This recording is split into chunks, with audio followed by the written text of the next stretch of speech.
சூர்யா உங்கள்கிட்ட ரகுநாதன் சார்கிட்ட பேசணும்.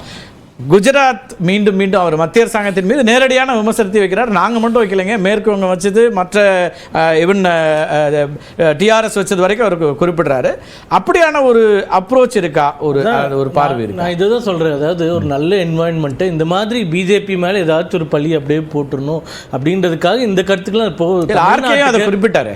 இல்லை, நான் இப்போ தமிழ்நாட்டில் இவங்க சொல்கிறாங்கன்னா எந்த தலைவர் எந்த நிறுவனம் தமிழ்நாட்டுக்கு வரதை யார் தடுத்து குஜராத்துக்கு கொண்டு போனாங்க, அந்த நிறுவனத்துடைய பேரோ அப்படின்னு யார் சொன்னாங்கன்றோ வெளிப்படையாக சொல்லட்டுமே. இவ்வளோ சொல்கிறவங்களுக்கு அது சொல்கிறது கஷ்டமா? அது சொல்ல முடியாததுனால இது வெறும் அரசியல் குற்றச்சாட்டு அப்படின்றதா. இல்லை, அதுதான் நான் சொல்கிறேன். அங்கே குஜராத்லேயும் வரல. அது என்ன சோர்ஸ் அப்படின்றதும் நமக்கு தெரியாது. இப்போ இந்த மாதிரி பாகுபாடு பார்த்தா பிஎல்ஐ இவ்வளோ வந்திருக்காது. இப்போ டாடா எலக்ட்ரானிக்ஸ் வந்து ஹொசூரில் இவ்வளோ எக்ஸ்பான்ஷன்னா அது பிஎல்ஐ ஸ்கீம் தான். அது அப்ப அது வந்து கொண்டு போய் கனெக்டிவிட்டி பத்தி டாக்டர் சுமன் சொன்னாரு. மத்திய அரசாங்கம் அல்லது இங்க நீங்க பேசக்கூடியவங்களா அதை இன்னும் எக்ஸ்பான்ஷனுக்கு, ஏர்போர்ட் எக்ஸ்பான்ஷன் எல்லாம் ஏன் முயற்சி எடுக்கலாம்? இப்ப கோவையே எடுத்தீங்களேன். கோவை உங்களுக்கு ஒரு பெரிய ஒரு முக்கியமான ஒரு பகுதியா பாக்குறீங்க.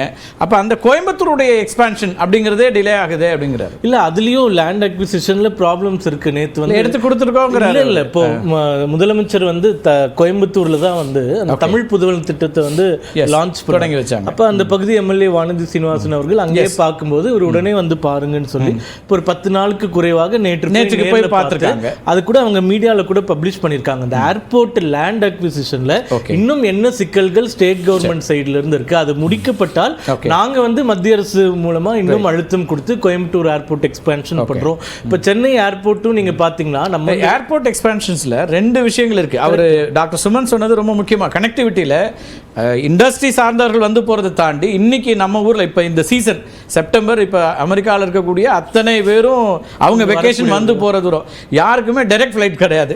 அல்லது யூரோப் அந்த மாதிரியான விஷயங்கள் எல்லாருமே எதிர்பார்க்குறாங்க. ஒன்று பெங்களூர் போக வேண்டியிருக்கும், இல்லைன்னா இங்கே வந்து இங்கேருந்து அவங்க வேற ஒரு இடத்துக்கு போயிட்டு தான் துபாய்க்கு போகணும், இல்லை ஃப்ராங்க்ஃபர்ட் போகணும், இல்லை லண்டன் போகணும்.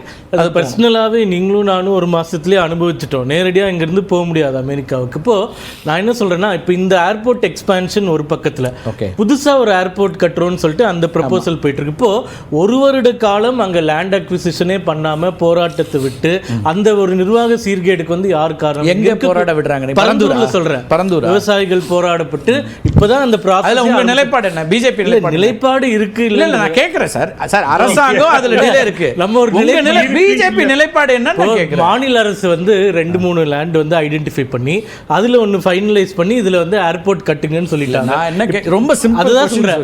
ஏதாச்சும் ஒரு நிலைப்பாடு சொன்னா என்ன சொல்லுவாங்கன்னா, இது மாநில அரசினுடைய உரிமை, நீ யாரு தலைவர், மத்தியில தான் ஆட்சி செய்யற. விமான நிலையம் அமைப்பது அப்படிங்கிற விஷயத்துல உங்க கட்சி என்ன நிலைப்பாடு? எங்க நிலைப்பாடு என்னன்னா, ஏர்போர்ட் வந்து தேவைப்படுது. இப்போ வந்து பக்கத்துல இருக்கிற பெங்களூரோ இல்ல ஹைதராபாத்தோ இல்ல பாம்பே இதெல்லாம் கம்பேர் பண்ணும்போது நம்ம ரொம்ப பின்தங்கி இருக்கோன்றது ஒரு ஏர்போர்ட்டுக்கு போனாலே நம்மளுக்கு தெரிஞ்சிடும். இப்போ அந்த லேண்ட் ஐடென்டிஃபை பண்றதுக்கு இவ்வளவு நாள் ஆனது முதற்கொண்டு அது இவ்வளவு டிலே ஆகிறதுக்கு யாரு காரணம்? மற்ற கட்சிகளை விட ஏன் நம்ம பிஜேபி கேட்கிறோம்னா, மத்தியில் ஆட்சி பொறுப்பில் இருக்கீங்க, இந்தியாவுடைய ஒட்டுமொத்த பொருளாதாரத்தை வளர்க்கணும், $5 ட்ரில்லியன் அப்படின்னா எல்லா மாநிலங்களுடைய வளர்ச்சி தேவைப்படும்னா, அப்ப அந்த பரந்தூர் விமான நிலையம் அப்படின்னா அதுக்கு பிஜேபி என்ன முயற்சி எடுக்குது? அல்லது விமான நிலைய விரிவாக்கம் அப்படி ஏன்னா இப்ப நீங்க உங்க கூட்டணியில் இருக்கவங்க தான் கடுமையாக எதிர்க்கக்கூடியவங்க, அவங்களுக்கு புரிய வைக்கிறது அல்லது மக்களுக்கு எடுத்து போறது அப்படிங்கிறதுல 2 பேரும் இணைஞ்சு செயல்பட முடியுதா?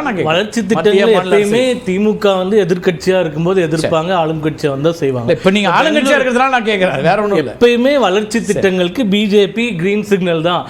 100 லட்சம் கோடி அதிகமா கடன் வாங்கியிருக்காங்க. எல்லாமே இன்ஃப்ராஸ்ட்ரக்சர் ப்ராஜெக்ட் தான். சென்னைக்கும் மிக பிரம்மாண்டமான பெரிய ஏர்போர்ட் வேணும், அதுல மாற்று கருத்து இல்லை. அந்த லேண்ட் அக்விசிஷனை துரிதப்படுத்தினது. ஏன்னா அது இப்ப கட்ட ஆரம்பிச்சா 4-5 வருஷம் ஆகும். அது வரைக்கும் இங்க எக்ஸ்பேண்ட் பண்றோம்னா அதற்கான யூஸ் இருக்கா? இவ்வளவு பிரச்சனைகள் அது வந்து 10 வருஷம் கூட ஆகட்டும். ஒரே நிமிஷம் அது 10 வருஷம் கூட ஆகட்டும் பரந்தூர் வர்றதுக்கு.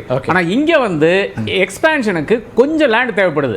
அது வந்து பல்லாவரம் கண்டோன்மெண்ட் கொடுத்தா தாராளமாக போதும். அதாவது ஒரு சிட்டிக்கு அருகில் வந்து ஒரு கண்டோன்மெண்ட் இருக்க வேண்டும் ஒரு சட்டம் எங்கேயும் கிடையாது. அவங்க தாராளமாக வெளியே இருக்கலாம். ஓடிஏ வந்து இட் இஸ் நாட் பிராக்டிகல். ஏன்னா அதுக்கு கிட்ட மலை இருக்கிறது, அதனால அது எடுக்க முடியாது.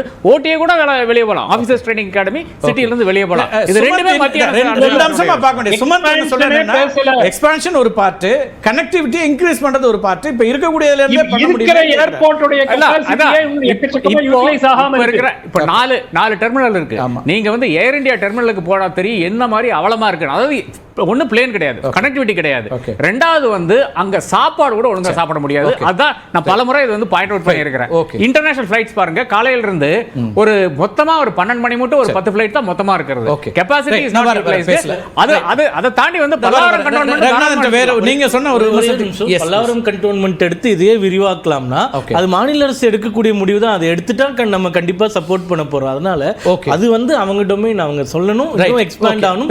சுமந்த் அவர்கள் சொல்ற பாயிண்டையும் ஒத்துக்கிறேன். பட் எக்ஸ்பான்ஷனும் இன்னும் பெருசா வேணும்ன்றது எங்களுடைய கருத்து. அதற்கு எப்பயுமே நாங்க ஆதரவான கனெக்டிவிட்டி இன்க்ரீஸ் ஆகணும், எக்ஸ்பான்ஷனும் கூடணுங்கிறது ஒன்று இருக்கு.